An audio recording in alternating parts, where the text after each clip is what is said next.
আপনারা জানেন ইতিমধ্যে এদেশের বিবিসি সহ মেইন স্ট্রিম মিডিয়াগুলোতে খবরটা খুব ভালোভাবে প্রচারিত হয়েছে যে এটা খুব দুঃখজনক একটা ঘটনা ঘটেছে গতকাল লিভারপুলের সাউথফুট এলাকায়, যেখানে হচ্ছে যে সাউথফুট এলাকার একটা মসজিদে দাঙ্গাকারীরা হামলা চালার চেষ্টা করে, হামলা চালায় বেসিক্যালি, এবং সে হামলা ঠেকাতে গিয়ে প্রায় 53 জন পুলিশ আহত হয় এবং 53 জন পুলিশের মধ্যে অনেকেই খুব বেশি সিরিয়াস ইনজুরি ছিল, তাদেরকে হাসপাতালে ভর্তি করা হয়। এবং মার্সিডিজ পুলিশ জানায় এ পর্যন্ত 53 জন পুলিশ যারা আহত হয়েছে তাদের কাছে সে তথ্য আছে এবং সেই ঘটনাকে কেন্দ্র করে এ পর্যন্ত 4 জনকে গ্রেপ্তার করা হয়। আপনারা জানেন গত সোমবার সাউথফুটের টেলর সুইফট নামক একটি নৃত্য কর্মশালার পাশেই একজন মানুষ ছুরি নিয়েই বয়স্ক এবং শিশুদের উপর হামলা করে। সে হামলায় প্রায় 9 জন আহত হয়। পরে হামলাকারীকে অবশ্যই পুলিশ গ্রেপ্তার করে ছুরিসহ, এবং যারা ওই সময় আহত হয় তাদেরকে পরে হাসপাতালে ভর্তি করা হয় এবং হাসপাতালে ভর্তি করার পর সেখানে 3 জন শিশু মৃত্যুবরণ করে। এবং সেই ঘটনাকে কেন্দ্র করে গতকাল মঙ্গলবার বিকালে হতাহতদের আত্মীয় স্বজন এবং স্থানীয় জনসাধারণ তারা ফুল মোমবাতি নিয়ে ওই জায়গাটাতে যায়, তারা মিছিল সহকারে যায়, সেখানে গিয়ে তারা তাদেরকে শ্রদ্ধাভরে স্মরণ করে। এবং সেই স্মরণ সভার পরেই বেসিক্যালি একদল দাঙ্গাকারী স্থানীয় যে মসজিদ, সে মসজিদে হামলা করার চেষ্টা করে।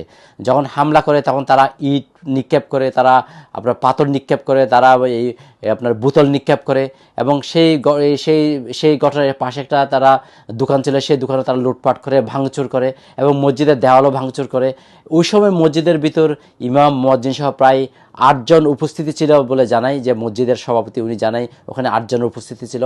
তাদেরকে পরে পুলিশ অনেক কষ্ট করে তাদেরকে সিঙ্গেলভাবে তাদেরকে পুলিশের পাহারায় তাদেরকে পরে বের করে আনা হয়।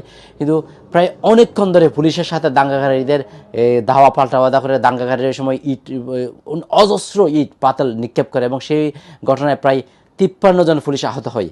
এবং সেই ঘটনাকে কেন্দ্র করে স্থানীয় জনসাধারণরা অবশ্য আজকে সকালে তারা নিজেরাই ইট পাথরগুলো কী করা হয় পরিষ্কার করে, এবং তারা এটা যেন খুব দুঃখিত জানায়। তারা বলে যে দাঙ্গাকারীরা যে যারা মারা গেছে তারা কিন্তু এটা চায় নাই যে এটার কারণে বেসিক্যালি মসজিদে হামলা হবে, স্থানীয় দোকানে হামলা হবে, দাঙ্গা হবে, তারা এটা চায় নাই। এবং এটার জন্য স্থানীয় জনসাধারণ তারা সবাই একসাথে মিলেমিশেই মসজিদের আশেপাশে এগুলো তারা পরিষ্কার করে এবং দোকানের যে ক্ষতিগ্রস্ত হয়, এবং তারা অনেকেই নিজেরা টাকা তুলে সেই দোকানকে সহযোগিতা করার জন্য চেষ্টা করতেছে। এখানে লিভারপুলের মেয়র স্টিভ রুতারম বলেছেন গত রাতে সাউথপুটের যেই সহিংসতা একটা ঘটনা হয়েছে সেজন্য সে আসলেই সেটা দুঃখজনক ঘটনা বলেছে। সে বলছে যে দাঙ্গাকে কোনো মতে প্রশ্রয় দেওয়া যায় না, এবং সে বলছে এটা অবশ্যই দমন করা হবে এবং এটার জন্য যারা এটার সাথে জড়িত তাদেরকে অবশ্যই গ্রেপ্তার করা হবে। ইতিমধ্যে পুলিশ 4 জনকে গ্রেপ্তার করেছেন। এখন কথা হচ্ছে কেন এই দাঙ্গাটা ঘটেছে, কেন এটার মূল মোটিভটা কি?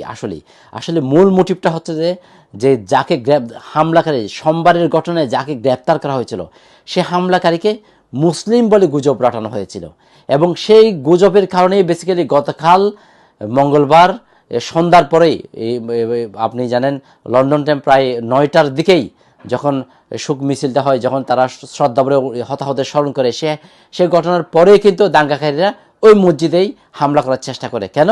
তারা মনে করছে যে মসজিদ যেহেতু এটা মুসলমানদের একটা ধর্মীয় একটা প্রতিষ্ঠান, ধর্মীয় একটা বিষয় মুসলমানদের সাথে জড়িত, এবং যে সোমবারের যে ঘটনা হামলা করেছে তাকে মুসলিম বলে প্রচারণা চালানো হয়েছিল, গুজব রটানো হয়েছিল বেসিক্যালি।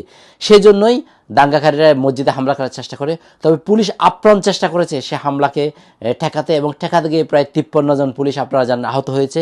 এবং এখন পর্যন্ত পুলিশ চেষ্টা করতেছে যারা হামলা করছে তাদেরকে গ্রেপ্তার করার জন্য, যেহেতু ওই সময় ইট পাথর থেকে শুরু করে আপনার বোতল থেকে তারা নানা ধরনের জিনিস ওখানে পুলিশের উপর নিক্ষেপ করে, এবং পুলিশের ব্যান্ড সেটাকে আগুন ধরিয়ে দেয় এবং সেটার উপরে অনেক হামলা করে। একটা অন্যরকম একটা ঘটনা হয়েছে ওই সময়। সহিংসতার ফুটেজগুলো আমাদের হাতেও এসেছে, আমরা দেখেছি কীভাবে ওই সময় হামলা পুলিশ ঠেকানোর চেষ্টা করেছে। এবং স্থানীয় জনসাধারণ আজকে খুব সবাই এসেছে, মসজিদের আশেপাশে সবাই এসেছে, তারা এসে সবাই ঘটনাকে দুঃখজনক বলে বর্ণনা করেছে, এবং তারা চেষ্টা করছেন, তারা নিজেরাই যে ঝাড়ু নিয়ে স্থানীয় রোড এবং মসজিদের আশেপাশে তারা পরিষ্কার করেছেন, এবং যে দোকানগুলো ক্ষতিগ্রস্ত হয়েছে তাদেরকে টাকা তুলে তাদেরকে সহায়তা করার তারাও চেষ্টা করেছেন। এবং স্থানীয় কাউন্সিলর, এমপি এবং এই মেয়র তারাও এই ঘটনাটাকে দুঃখজনক বলেছেন। তারা সবার সাথে মিলেই, সবার স্থানীয় জনসাধারণের সাথে মিলেই তারা বলেছেন এই ঘটনা যেন আর না হয়, এরকম দাঙ্গার ঘটনা যেন না হয়, তারা সবাইকে সচেতন হতে বলেছেন। তারা বলেছেন কোনো গুজবে যেন কেউ কান না দেয়, কারণ এটা একটা গুজবকে কেন্দ্র করে বেসিক্যালি মসজিদে হামলা করার চেষ্টা করেন। তাহলে বোঝা যাচ্ছে যে যেন গুজবে কান না দেয়, সেই জন্য তারা সবাইকে সতর্ক থাকতে বলেছেন। হেফাজুল করিম রকিব, NL 24।